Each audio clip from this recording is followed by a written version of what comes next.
Hello friends, conceptual classes में आप लोगों का स्वागत है।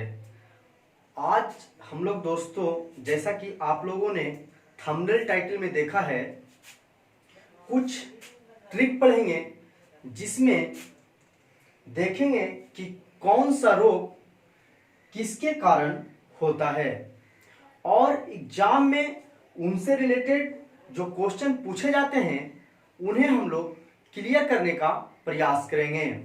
तो आइए देखते हैं दोस्तों कि कौन सा रोग किन जीवाणु के कारण होता है या फिर किन विषाणु के कारण होता है, उनके बारे में हम लोग समझते हैं इस वीडियो के माध्यम से। तो सबसे पहले दोस्तों हम लोग जीवाणु के बारे में पढ़ेंगे। जीवाणु से होने वाले कई रोग हैं दोस्तों जिनके बारे में हम लोग पढ़ेंगे, और उससे पहले हम लोग जीवाणु के बारे में कुछ जानेंगे जिससे कि कई ऑब्जेक्टिव बनाकर एग्जाम में पूछे जाते हैं। तो आइए जीवाणु के बारे में जानते हैं दोस्तों। जीवाणु के अध्ययन को दोस्तों बैक्टीरियोलॉजी के नाम से जाना जाता है। कभी कभी क्वेश्चन पूछा जाता है दोस्तों कि जीवाणु के अध्ययन को क्या कहा जाता है। तो जीवाणु के अध्ययन को बैक्टीरियोलॉजी कहा जाता है दोस्तों। जीवाणु के बारे में कहा जाता है दोस्तों कि जीवाणु की खोज 1683 ईस्वी में एंटोनी वॉन ल्यूएनहॉक के द्वारा की गई थी। कई सारे एग्जामों में दोस्तों यह क्वेश्चन कई बार पूछा गया है कि जीवाणु की खोज किनके द्वारा की गई है। तो जीवाणु की खोज जो है दोस्तों एंटोनी वॉन ल्यूएनहॉक के द्वारा की गई है, या आप बोल सकते हैं कि जीवाणु की खोज ल्यूएनहॉक के द्वारा की गई है। ल्यूएनहॉक एक हॉलैंड के व्यक्ति थे दोस्तों, और इन्हीं के द्वारा जीवाणु की खोज की गई है। जीवाणु विज्ञान का पिता भी दोस्तों ल्यूएनहॉक को ही कहा जाता है। कई बार ऑब्जेक्टिव में क्वेश्चन इस तरह से भी पूछा जाता है कि जीवाणु विज्ञान का पिता किसे कहा जाता है, यानी कि फादर ऑफ बैक्टीरियोलॉजी किन्हें कहा जाता है। तो फादर ऑफ बैक्टीरियोलॉजी किन्हें कहा जाता है दोस्तों? ल्यूएनहॉक को कहा जाता है। दोस्तों कहा जाता है कि ल्यूएनहॉक ने सबसे पहले इलेक्ट्रॉन माइक्रोस्कोप, इलेक्ट्रॉन सूक्ष्मदर्शी से जीवाणु की खोज की थी। सबसे पहले उन्होंने जीवाणु को इलेक्ट्रॉन माइक्रोस्कोप के द्वारा देखा था। बोला जाता है इलेक्ट्रॉन माइक्रोस्कोप के बारे में दोस्तों कि इलेक्ट्रॉन माइक्रोस्कोप जो है वह किसी छोटे से छोटे कण को लगभग 2 लाख गुना बड़ा करके दिखाता है। तो इसी माइक्रोस्कोप के द्वारा ल्यूएनहॉक के द्वारा जीवाणु की खोज की गई। लेकिन जीवाणु का जो नामकरण है दोस्तों वो हिरेनबर्ग के द्वारा की गई थी। यह भी क्वेश्चन कई एग्जामों में पूछा जा चुका है कि जीवाणु का नामकरण किनके द्वारा किया गया। तो जीवाणु का नामकरण दोस्तों हिरेनबर्ग के द्वारा किया गया था।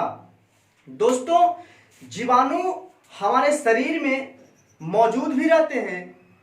तो कई तरह के जो जीवाणु होते हैं वह हमारे शरीर के लिए लाभदायक होते हैं, लेकिन कई तरह के जो जीवाणु होते हैं वह हमारे शरीर के लिए हानिकारक भी होते हैं। और जो जीवाणु हमारे शरीर के लिए हानिकारक होते हैं उन्हीं जीवाणु के कारण हमारे शरीर में रोग उत्पन्न होता है। और जो रोग उत्पन्न होता है दोस्तों उन्हीं रोगों से बना करके क्वेश्चन एग्जाम में पूछे जाते हैं। तो उन रोगों को हम लोग याद करने का प्रयास करेंगे। उनके लिए हम एक ट्रिक का प्रयोग करेंगे दोस्तों। देखेंगे कि इस ट्रिक के थ्रू हम उन चीजों को कितने अच्छे से याद कर पा रहे हैं दोस्तों। तो आइए देखते हैं जीवाणु से होने वाले रोगों का ट्रिक क्या है। तो जीवाणु से होने वाले रोगों का ट्रिक है दोस्तों न्यूको और डिसुसिटात्प हेटिका जीवाणु का। ट्रिक क्या है दोस्तों? न्यूको और डिसुसिटात्प हेटिका जीवाणु का। तो न्यू से निमोनिया, को से कोड़, डी से डिप्थीरिया, सू से सुजाक, सी से सिफिलिस, ट से टाइफाइड, त से तपेदिक, प से प्लेग, है से हैजा, टी से टिटेनस, क से काली खांसी। दोस्तों इतनी सारी जो बीमारियां हैं वो जीवाणु से होने वाली बीमारियां हैं। दोस्तों इस ट्रिक को दोस्तों अगर आप अपने नोटबुक में 1 से 2 बार पेन डाउन करने के बाद अगर आप उसको 1 से 2 बार पढ़ते हैं और किनसे कौन सी बीमारी हो रही है अगर उनको 1-2 बार आप दोहराते हैं दोस्तों, तो ये ट्रिक आपको याद हो जाएगा और एग्जाम में इनसे पूछे जाने वाले क्वेश्चन में आप कंफ्यूज नहीं होंगे और सही आंसर दे पाएंगे। तो ट्रिक क्या है दोस्तों, एक बार फिर से देखते हैं। ट्रिक है दोस्तों न्यूको और डिसोसिटा तप है टीका जीवाणु का। न्यू से निमोनिया, को से कोड़, डी से डिप्थीरिया, सू से सुजाक, सी से सिफिलिस, ट से टाइफाइड, त से तपेदिक, प से प्लेग, है से हैजा, टी से टिटेनस और क से काली खांसी। तो दोस्तों हम लोगों ने देखा कि जीवाणु से होने वाले रोगों का ट्रिक क्या है और कौन कौन से रोग जीवाणु के कारण होते हैं। उसी प्रकार दोस्तों जिस प्रकार से जीवाणु से कई सारे रोग होते हैं उसी प्रकार कवक से भी हमारे शरीर में कई प्रकार के रोग होते हैं। तो कवक के बारे में भी हम लोग पढ़ेंगे दोस्तों। इनसे भी एक दो क्वेश्चन पूछा जाता है। जैसे पूछा जाता है दोस्तों कि कवक के अध्ययन को क्या कहा जाता है, तो कवक के अध्ययन को दोस्तों माइकोलॉजी कहा जाता है। और कभी कभी यह क्वेश्चन पूछा जाता है जहां पे ये याद कर रहे हैं कवक के अध्ययन को माइकोलॉजी कहा जाता है, अगर शैवाल के अध्ययन को देखा जाए तो यहाँ फाइकोलॉजी कहते हैं दोस्तों। यानी कि शैवाल के अध्ययन को क्या कहते हैं दोस्तों, फाइकोलॉजी, जबकि कवक के अध्ययन को क्या कहते हैं दोस्तों, माइकोलॉजी। और ये दोनों क्वेश्चन कई बार एग्जामों में पूछा गया है, तो इन दोनों क्वेश्चन को आप याद रखिएगा। कवक के अध्ययन को माइकोलॉजी कहा जाता है तथा शैवाल के अध्ययन को फाइकोलॉजी कहा जाता है। दोस्तों कहा जाता है कि कवक का जो संचित भोजन होता है उसे ग्लाइकोजेन कहा जाता है। यह भी क्वेश्चन एग्जाम में पूछा जा चुका है दोस्तों कि कवक में जो संचित भोजन रहता है उसे क्या कहा जाता है। तो कवक में जो संचित भोजन रहता है उसे ग्लाइकोजेन के नाम से जाना जाता है। और उसकी जो कोशिका भित्ति होती है दोस्तों, कवक की जो कोशिका भित्ति बनी होती है, जो बरसात के दिनों में हम लोग देखते हैं दोस्तों कि एक छाता टाइप का जो फुफुंद उगता है उसी को हम लोग कवक कहते हैं। और वो जो उजला टाइप का उसका जो परत बना होता है दोस्तों उसी को कोशिका भित्ति कहते हैं और वह बना होता है काइटिन का। यह कई बार क्वेश्चन पूछा जा चुका है एग्जाम में कि कवक का कोशिका भित्ति किस चीज का बना होता है। तो कवक का कोशिका भित्ति दोस्तों काइटिन का बना होता है। तो इसी प्रकार फिर दोस्तों कवक से कई सारी बीमारी होती है, तो उसके ट्रिक को हम लोग देखेंगे कि कवक से होने वाले रोग जो है उसका ट्रिक क्या है, जो एग्जाम में जिससे क्वेश्चन पूछा जाता है। तो कवक से होने वाले रोग का ट्रिक है दोस्तों दादा खाएंगे। ट्रिक कितना आसान है दोस्तों, देखिए ट्रिक क्या है, दादा खाएंगे। तो इनसे कौन कौन सारी बीमारी होती है दोस्तों, द से दाद, द से दम्मा, ख से खाज खुजली, ए से एथलीट फुट और ग से गंजापन। ये सारे रोग जो है दोस्तों वो कवक से होने वाले रोग हैं। तो ट्रिक क्या था दोस्तों, दादा खाएंगे। द से दाद, द से दम्मा, ख से खाज खुजली, ए से एथलीट फुट और ग से गंजापन। उसी प्रकार दोस्तों हम लोग फिर प्रोटोजोआ के बारे में पढ़ेंगे कि प्रोटोजोआ से होने वाले रोग कौन कौन से हैं जिनके बारे में एग्जाम में क्वेश्चन पूछा जाता है। तो प्रोटोजोआ के बारे में थोड़ा सा जान लेते हैं दोस्तों कि प्रोटोजोआ का जो खोज है उनका श्रेय भी ल्यूएनहॉक को ही दिया जाता है। यही ल्यूएनहॉक दोस्तों जिन्होंने जीवाणु की खोज की है, उन्हीं को प्रोटोजोआ के खोजकर्ता के रूप में भी जाना जाता है। तो प्रोटोजोआ की खोज किसने की दोस्तों? ल्यूएनहॉक ने। लेकिन प्रोटोजोआ का नामकरण जो है दोस्तों वो है जॉर्ज अगस्त गोल्डफस ने की है। कहीं कहीं एग्जाम में सिर्फ गोल्डफस भी दिया जाता है। तो प्रोटोजोआ का नामकरण जो दोस्तों किसने किया है?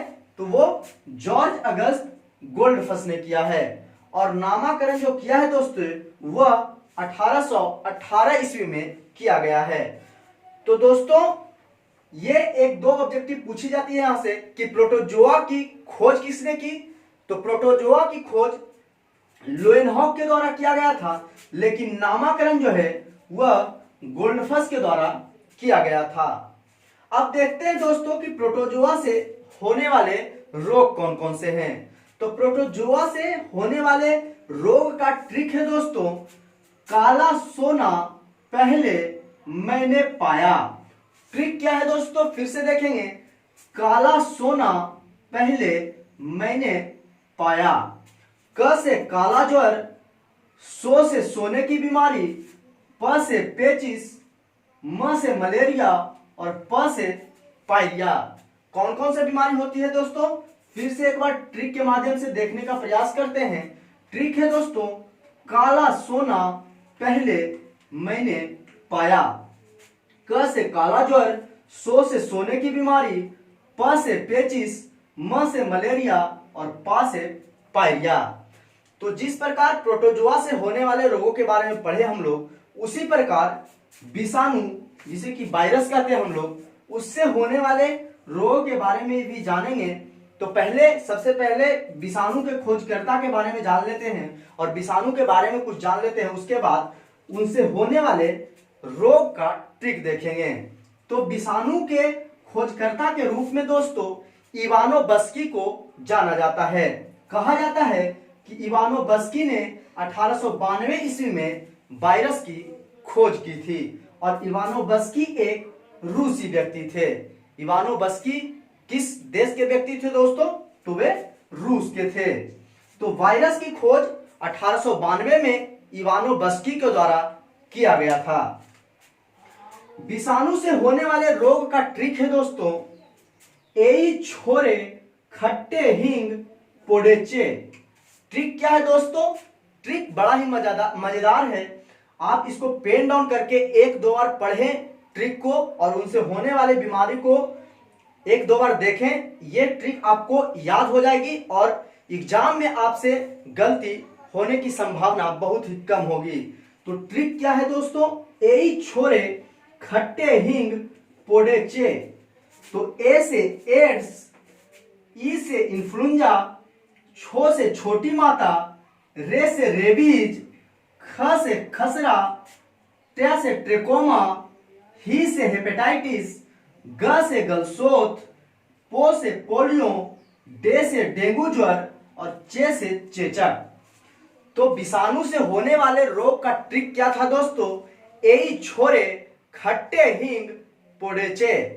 ए से एड्स, ई से इन्फ्लुएंजा, छो से छोटी माता, रे से रेबीज, ख से खसरा, ट से ट्रेकोमा, ही से हेपेटाइटिस, ग से गलसोत, पो से पोलियो, डे से डेंगू ज्वर और च से चेचक। तो आशा करते हैं दोस्तों आप लोगों को सारे ट्रिक समझ में आए होंगे। आप इस ट्रिक को पेन डाउन करके एक दो बार घर पर पढ़ें, एक दो बार रिवीजन करें दोस्तों। ये ट्रिक आपको याद हो जाएगी। नहीं तो इस तरह के क्वेश्चन में बराबर कंफ्यूजन होता है दोस्तों। हम लोग जो विषाणु से होने वाला रोग है वो जीवाणु में टिक मारकर चले आते हैं एग्जाम में, और जो जीवाणु से होने वाला रोग है वो विषाणु में टिक मारकर चले आते हैं। तो इस ट्रिक को याद रखने का प्रयास करेंगे, पेन डाउन करेंगे, एक दो बार प्रैक्टिस करेंगे तो ये चीजें आपको याद हो जाएगी। उसके बाद एग्जाम में गलती नहीं होगी। तो आशा करते हैं आप लोगों का हमारा वीडियो अच्छा लगा होगा। अगर हमारा वीडियो आप लोगों को अच्छा लगा है तो प्लीज वीडियो को लाइक करें, हमारे चैनल को सब्सक्राइब करें और वीडियो को ज्यादा से ज्यादा दोस्तों के पास शेयर करें। फिर मिलते हैं हम लोग किसी अगले ट्रिक वाले वीडियो के साथ। तो आज के लिए इतना ही दोस्तों, जय हिंद।